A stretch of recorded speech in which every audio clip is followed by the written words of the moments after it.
You're listening to Henrysgigs, live on Resonance 104.4 FM across London and also on the internet at resonancefm.com. And today I've got one very special guest, Neil Innes. Neil Innes, the man who wrote much of the music for Monty Python films. Neil Innes was in the Bonza Dog Doodah Band, one of the first sort of pop satire bands from the 1960s. They had a great hit in 1968, December 1968, on Liberty Records. They had I Am the Urban Spaceman, written by Neil Innes, which I believe went to number 5 in December 1968, and this is it.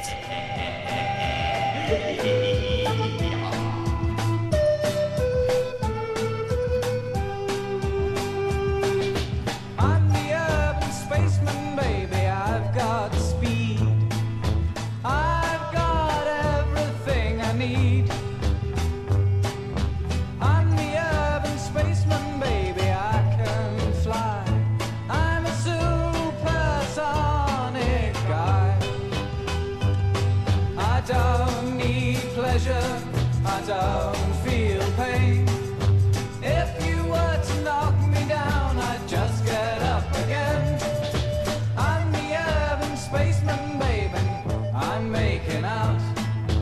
I'm all about.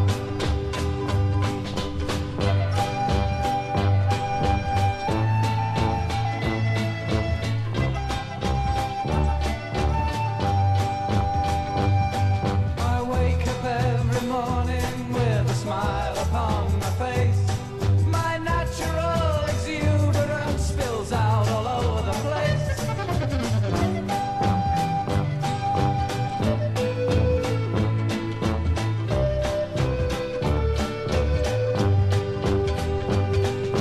I'm the urban spaceman, I'm intelligent and clean.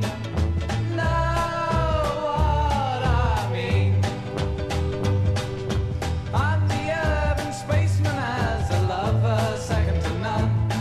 It's a lot of fun. I never let my friends down, I've never made a boo. I'm a glossy magazine, an advert in the tube. I'm the urban spaceman, baby, here comes the twist. I don't exist.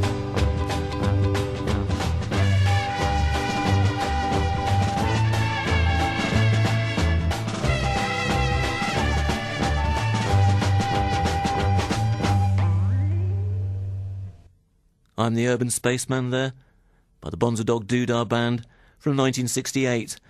Also featured rather nicely on a BBC Two series in the late 1960s called Colour Me Pop, which is often rebroadcast as part of Top of the Pops 2 on the BBC.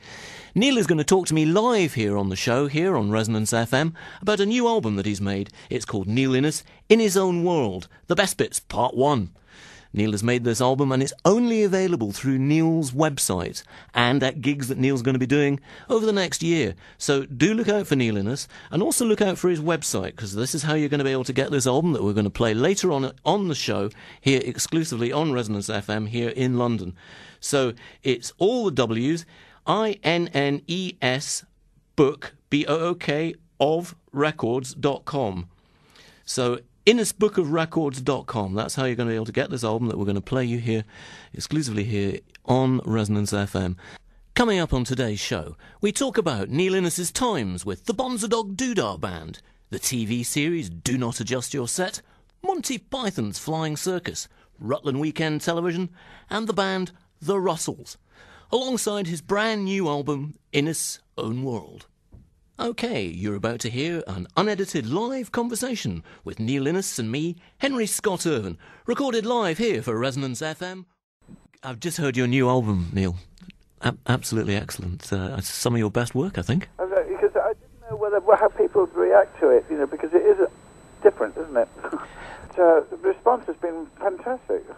That's great, and this is something that you're doing in conjunction with a website that you've built. You're putting out this. Well, the only way you can get the album is either come to a gig or go to get it off the website. Not download it, we'll post it, sort of thing. Right. Yes, and it's plan is, after I've done part 2, to then go into a thing I'm calling Radio Noir, and it'll be more of a podcast thing. Great. Well, this may be something that you could do here at Resonance FM. That would be great. Well, I mean, if you want to play the album, play it, you know. Brilliant. Well, we're going to play quite a bit of the album, and I hope you won't mind if we sort of go over some of the highlights of your career. No, of course not. Of course not. No. Great stuff, because we're here in Borough High Street. We're just up the road, I guess, southwest London, not far from where you went to art college at Goldsmiths in the in the mid-1960s. Yeah.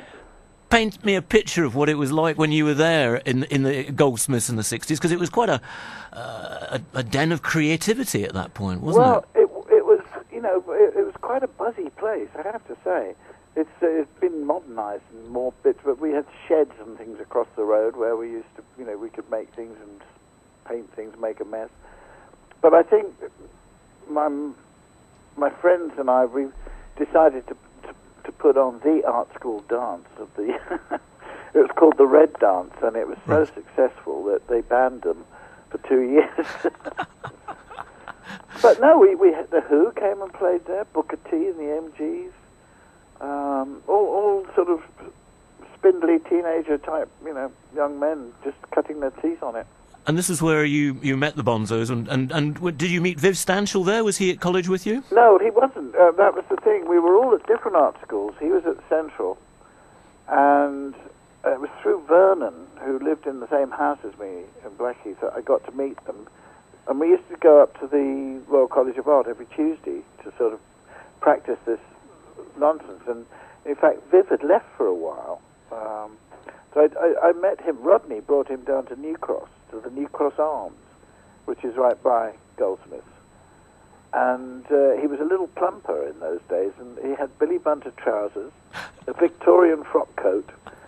He had horrible oval pince-nez, violet-tinted glasses on his nose, and carried a euphonium under his arm. And on his ears he had large pink rubber false ears. And this is walking into an Irish pub, you know, but to the credit that no one really took much notice of it. So I thought, this is an interesting character. It conjures up quite an image, really, doesn't it? Yeah. And of course, the Bonzos, when you started out, some of the music was very much a kind of parody of 1920s music, wasn't it? That's it. You know, we liked the silly old English jazz, you know, the Savoy Orpheans. You know, they literally played in the Savoy Hotel for all the bright young things, the rich kids, you know, jitterbugging and charlstoning, Yes. to things like, let's all go to Mary's house, you know. And we thought it was hysterical. And so we will, each of us used to, throughout the week, you know, go to junk shops and street markets and look for old 78s. And that's where we found all the silly songs, like Hunting Tigers out in India. The Stalkers Brought a Son and Daughters to Mr. and Mrs. Mickey Mouse. Alibaba's Camel. My Brother Makes the Noises for the Talkies.